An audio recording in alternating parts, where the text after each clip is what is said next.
কক্সবাজার চকরিয়াতে শুরু হলো গ্রাম বাংলার ঐতিহ্য বৈশাখী মেলা অনুষ্ঠান। আজ 2 মে 2025 ইংরেজি রোজ শুক্রবার বিকাল 3টায় স্থান চকরিয়া পৌরসভা 9 নং ওয়ার্ড দিগর পানকালী মাতামোহরী নদীর এলাকায়।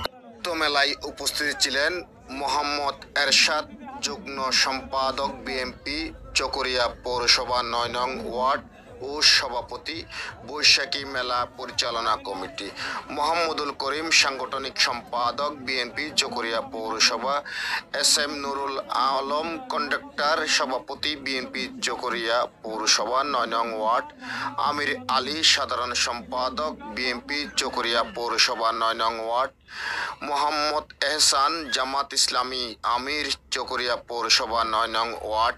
সময়ে এক সাক্ষাৎকারে বৈশাখী মেলার পরিচালনা কমিটির সভাপতি মোহাম্মদ এরশাদ আরও জানান, আমাদের চকরিয়া কক্সবাজার জেলার বিভিন্ন গ্রাম অঞ্চলের পরিচিতি অতি পুরনো। নৌকা বাইচ ও বলি খেলার একটি গ্রাম বাংলার মানুষের জনপ্রিয়, কিন্তু দীর্ঘদিন ধরে ওই ঐতিহ্য অনেকটা হারাতে বসেছিল। তাই আমরা বিএনপি রাজনীতিকের পাশাপাশি হারানো স্মৃতি নতুন প্রজন্মকে কাছে তুলে ধরতে ওই পরিস্থিতি জানার জন্যই উক্ত বৈশাখী মেলাটির পুনরায় চালু করলাম।